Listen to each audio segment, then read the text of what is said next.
বন্ধু রমজান মাসের প্রায় শেষের দিকে একটা ইফতার পার্টির আয়োজন করা দরকার না? অহনো করছ তা হেট বেড়া অহন না করলে আর কবে করবি রে? আচ্ছা সমস্যা নাই, সময় তো আছে অন।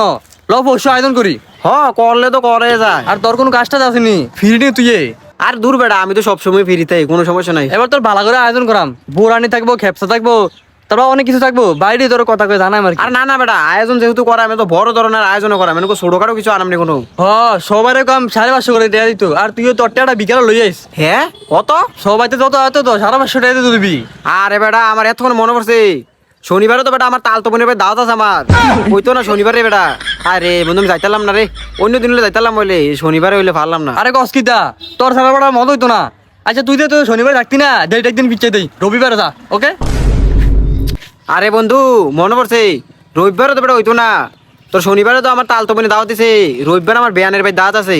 তো আমি বেয়ান হলে কি তোর লগে দাওয়াত খাইতাম কসাইন? হ্যাঁ বেয়ান আগে না তোর আগে ক। বেআইন ভাইয়া বন্ধুরা ভুলে গেলি। হ্যাঁ আচ্ছা ঠিক আছে, এটি পরে বলতাম। তুই কবে ফ্রি থাকবি ক? তুই যাবি দিন ফ্রি থাকবি, একদিন হালাম। হ্যাঁ কবে? তোর শনিবারও তো আসিল, রবিবারও তো আছে, সোম ও আছে, মঙ্গলা ও মনে পড়ছে মঙ্গল একটা আছে, আরে বুধবারও আছে, বৃহস্পতিবারও তো বেটা আছে, শুক্রবারে তো ও মনে পড়ছে শুক্রবারে বেটা মুকলেশের ভাই যাওয়ার লাগবো। এক কথা বন্ধু, ঈদের আগে ফিরে হইতাম না, আমি ঈদের পর হইবো।